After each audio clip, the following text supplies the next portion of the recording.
Welcome to Celebrate a Sister podcast. I'm your host, Emma Walkinshaw. I'm a transformational coach. I'm also the founder of Embody Me program and the creator of 21 Minutes of Morning Magic.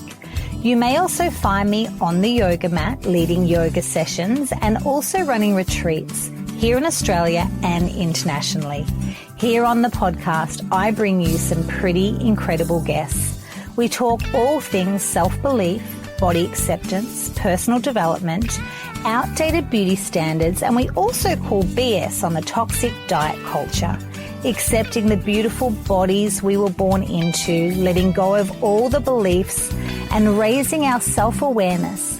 I also come to you from time to time with a little solo episode, a little Life According to Emma moment. I'm so glad you're here. Enjoy.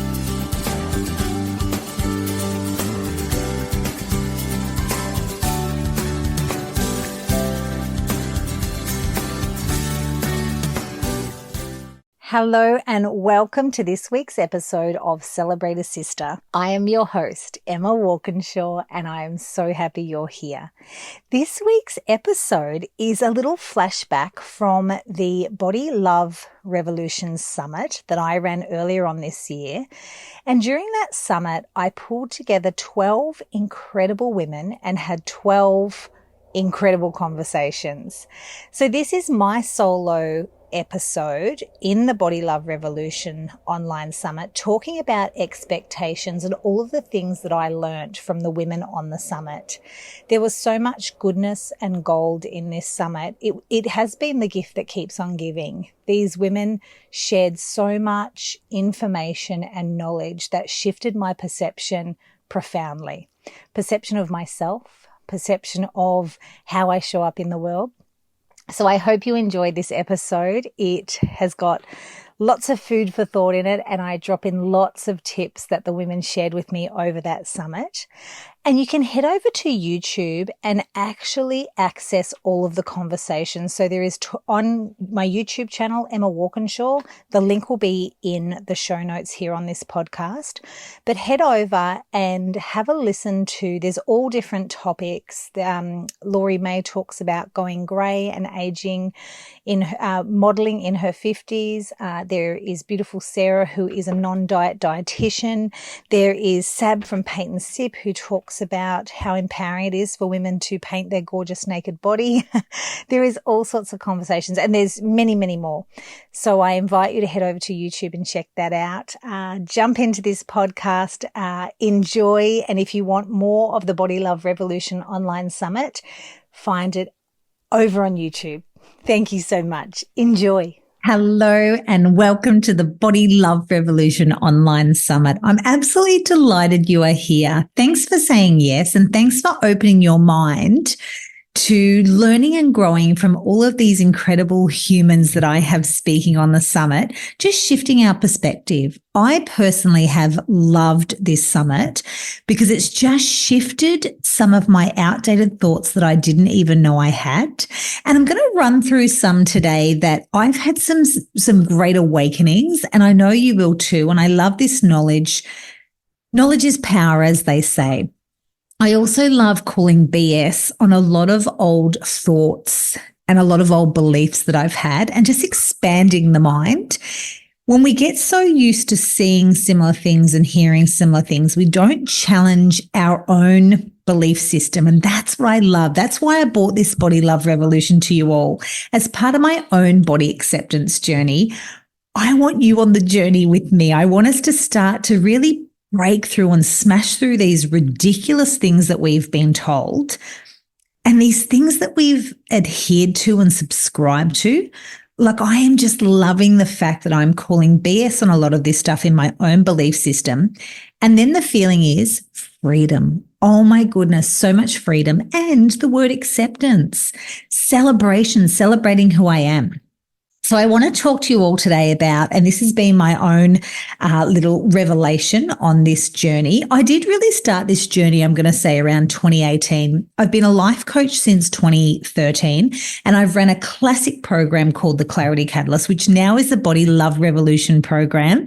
I've just morphed it and changed it to really leaning to this body acceptance journey that I'm on. I've got some fantastic tools and processes, but I felt they needed that bit more depth. And through my own evolution and my own embodying of the rejection of the diet culture and embodying actually my true essence, I bring to you the Body Love Revolution program, which I'm incredibly excited because I know that these processes shift your belief system. Incredibly freeing and joyful. And it's a real celebration of who you are and really starting to own your gifts and talents. And when we own our gifts and talents, we become more confident. We're much nicer to be around because we're really comfortable in who we are. And then our connections become really authentic and real.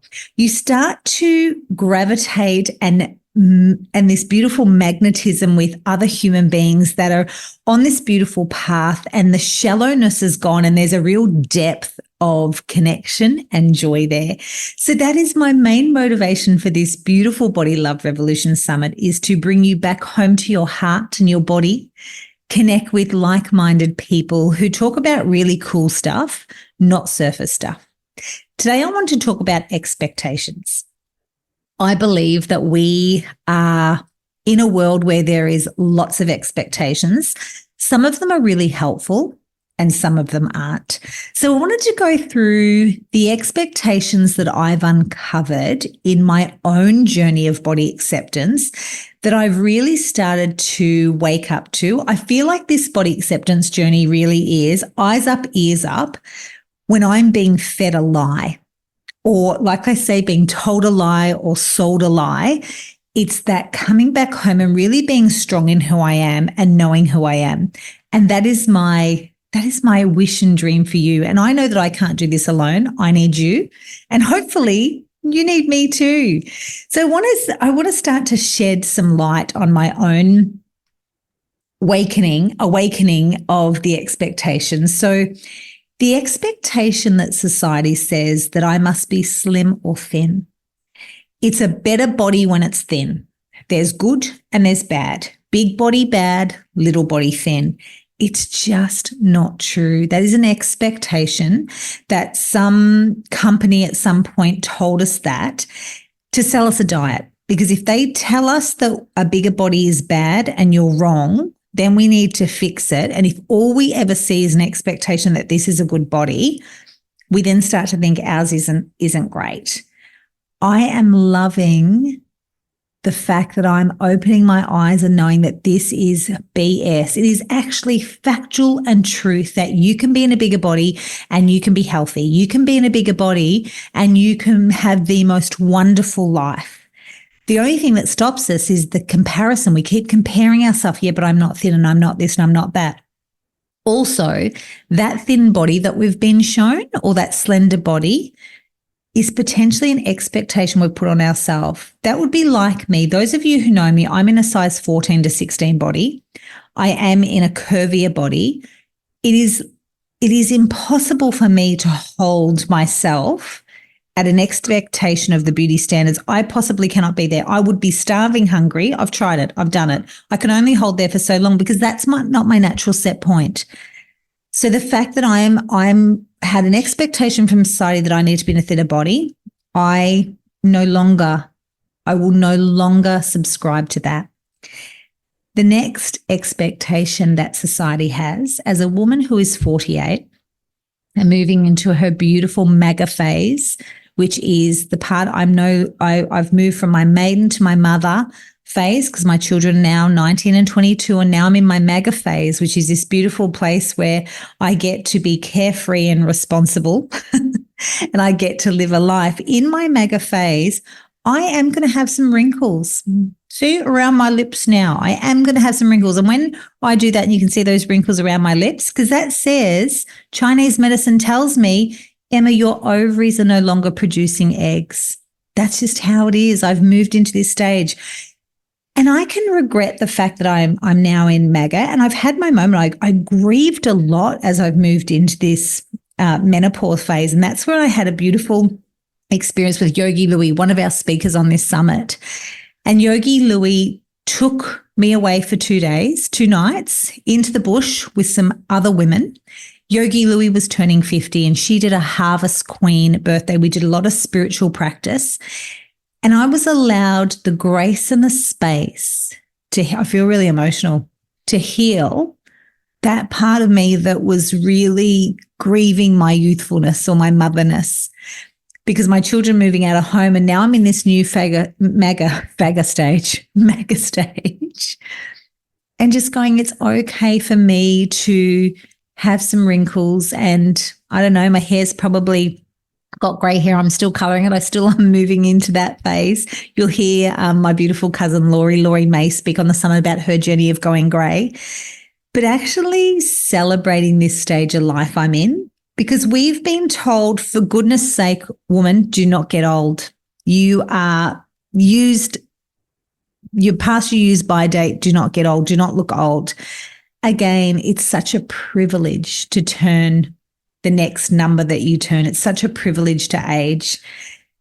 So let's not let society's expectations tell us we cannot possibly age or have a wrinkle on our face or have a grey hair or have, for me, a little bit extra body tissue because I'm in my menopause stage, my beautiful round tummy and my juicy thighs. It is okay. Celebrate this beautiful body.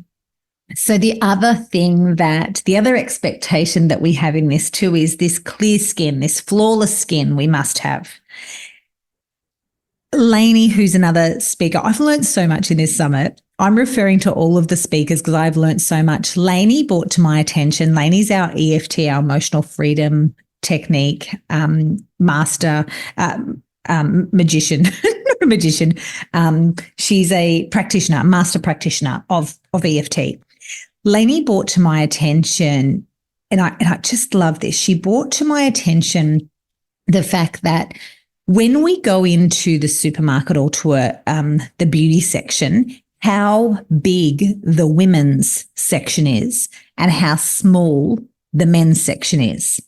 Because we are told that you need to buy the creams, the anti-wrinkle, the foundation. And look, don't get me wrong, I love makeup. I love wearing makeup. I love fluffing my hair. I love all beautiful things. But I feel it's misdirected, and the expectation is we must always look like that. It's kind of not okay to show up. And I remember I have freckles, and I remember I always wore makeup. I would wear makeup all the time. And I remember running into somebody and I didn't have any makeup on and they went, "You've got freckles." And I kind of went, "Oh, yeah, I do have freckles. My mum's Scottish. I'm Scottish." And they went, "Oh my God, I love your freckles. Why haven't you shown your freckles?" And in that moment, it was actually really beautiful to go, "Oh, someone likes my freckles." Because back to that flawlessness, I've always thought I need to have flawless skin. And I've never thought hide my freckles, but I thought my skin doesn't look as flawless because of my freckles. So again, just calling BS on that. I also have a ginormous scar on my nose. When I was 5, I fell off my bike and I've had that skin there's from behind my ear. Growing up as a child, you know how kids have no filters? The first thing a kid will say to me, "What happened to your nose?" And I learned very young, from a very young age, that my face is a bit yucky because I've got this thing on my nose. So then when I got into makeup, I purely wore makeup to cover the scar on my nose. Now, I don't even care if I'm makeup free. I'm now celebrating the fact that my skin is really healthy and vibrant and plump. It's not about the scar anymore. So again, expectation, have flawless skin, and we'll be shown good skin, bad skin. Here's buy my product, you'll get better skin. So another one, let's keep our eyes out for this. And again, I'm not saying I love a good cream, but let's just know when we're being sold some BS. The other expectation society has had on us is about having a muscular body or being toned. For goodness sake, do not have any cellulite. You need to be toned. You need to be toned. And the truth is, as a woman, and I'm going to purely talk about me, I don't have a muscular body. I don't have that kind of body that whips into shape and I've got muscles everywhere. Yes, I have this beautiful, soft, gorgeous, curvy body. And that is who I am. Look, from time to time, I might see a little muscle. I practice yoga and I go to Pilates, but at the end of the day, I'm curvy. I'm not going to have these muscles. Maybe you do, and that's a beautiful thing. And that's the other point. It's not one size fits all. We can't expect. Here's the expectation again. I want everybody to have a muscular body. We're in all different shapes and sizes. Some of us have that muscular body. Some of us don't. Lose that expectation. Know that you are well just as you are. Then the symmetry. Here's the other one, the symmetry and the proportions. Again, expectation is if your nose, have we noticed lately there's the big, I'm seeing lots of good and bad, which is the side profile of the nose, and then they'll put a filler in here to make the nose more symmetrical. So when we think about this symmetrical thing, this is what I think about. When I think about this symmetrical thing, I think we just want everyone to look the same. So clearly there's a diagram that says where our eyes need to be in relation to our forehead, to our lips, to our nose. So we just want everyone to look the same. I don't know about you, but I love when you see someone with a beautiful, quirky look. And I'm going to give an example. And this was probably not bad, mother, but I was aiming to have the symmetrical child. So I put, of course, Ruby came through and she had crooked teeth, so I got braces for her. So I always thought we have to have braces anyway. Rube just didn't have crazy crooked teeth, but she had a gap in between her teeth. Both of my children have gap between their teeth, which, mind you, is very lucky, I hear. So I look at Rube's, and anyway, we go through the braces thing, and beautiful smile. I say the $1 million smile. She's got the $1 million smile, or the $8,000 smile. Priceless. Anyway. She now works in a dental surgery. She's a dental assistant, and she stopped wearing her night brace because, it's not just the braces. Then you have to have the wire at the back of the teeth, and then you wear the plate thing every night when you sleep. Anyway, she stopped wearing the plate thing, and her gap came back between her front teeth. Her teeth moved again, and the wire fell out. The gap came back, and I said to her, Ruby, you have, your teeth, you're meant to be wearing your night brace. And she said, Emma, I like my gap in my teeth. And to be perfectly honest, when I look at my beautiful children and I see their gaps in their front teeth, I actually do go, oh, that's uniquely them. So going back to this expectation that we all must be symmetrical and in proportion. No, let's celebrate our individualism, like the most gorgeous gap in your teeth, or one little wonky eye, or a crooked smile, or my squashed nose with a scar on it. It makes us who we are. So let's celebrate our uniqueness. And we are not cookie cutter. We are not, bloody Bratz dolls where we need everything symmetrical. So again, just starting to lose that expectation. And you probably asked me, Emma, would you put braces on Ruby again? Well, yeah, I would. I would put braces on her because she had one fang and they were a bit meh.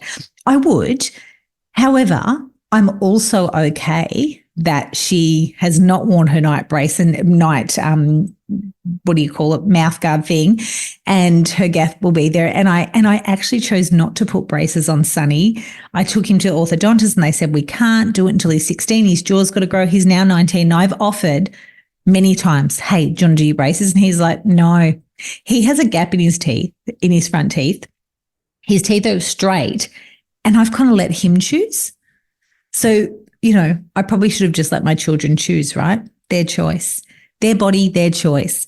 So again, let's just really look at expectations of society and say, actually, no, I choose not. I choose not. The other expectation is being hairless. And again, our beautiful Lainey chatted to me about this and said that she went for a couple of years and didn't shave and said how liberating now she shaves again. But even that, who told us we need to be hairless? The shaving and the plucking and the fluffing and the lasering. Again, beauty industry just did a number on us and said, hairy body bad, smooth body good. And look, if your preference is to be hairless, go for it.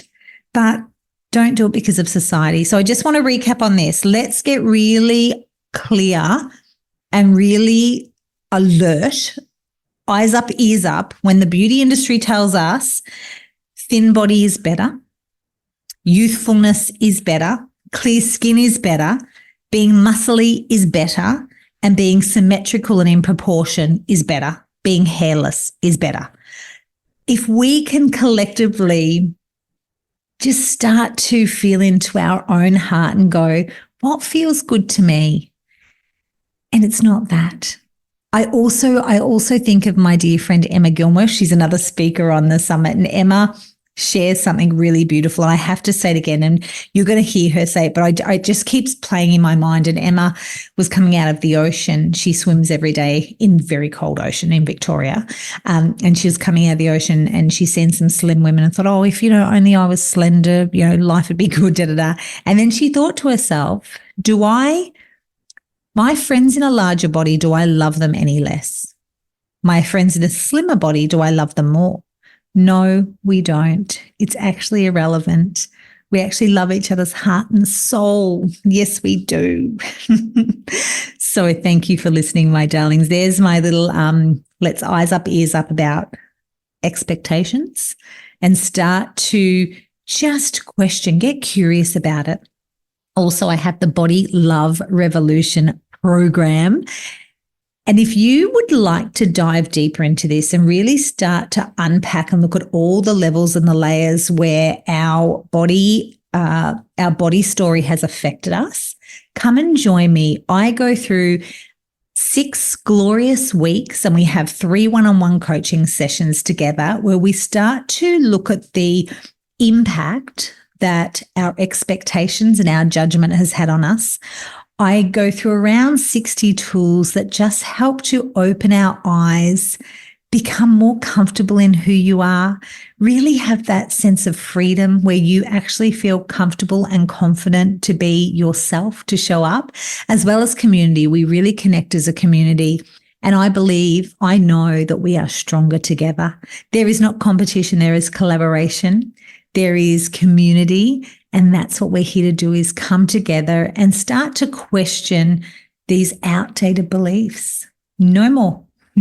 Thanks for joining me, darlings. Have a wonderful day. Please message me or email me any thoughts and feelings. I'm really open to hearing your journey, and I would love to support you. Thank you so much for joining me today. I hope this podcast sparked some curiosity and had you thinking. I have worked with women for years, and I've worked with hundreds of women as a coach, a body confidence coach, and as a yoga teacher. And there's one thing that women have in common. Most of us, 96% of us, don't have a great relationship with our body. We judge it, we put it down, and we are not in harmony with it. If you would like a better relationship with your body, I invite you to join me for the Body Love Bootcamp. I have created this course that you can watch in the leisure of your own home and work through the processes in your own time, and then reach out when you're ready to have a conversation. It has 3 pillars. It is about our mindset, meditation to soothe our soul and our sweet, sweet heart, and start to put in some new thought patterns around our beautiful body. And then the third is the movement, which is yoga. One of my favorite ways to free out any stuck energy and start to appreciate this gorgeous body of ours. The Body Love Bootcamp is ready and waiting for you to join. In the show notes here, there'll be a link. Click through. I would absolutely love to have you join me, and I would love to support you and walk the path. Together, we are building better relationships with our bodies, for our daughters, for our nieces, and for ourselves. This work impacts future generations. It's time we take our power back, reject diet culture, question beauty standards, and really look at what wellness means to us. Join me.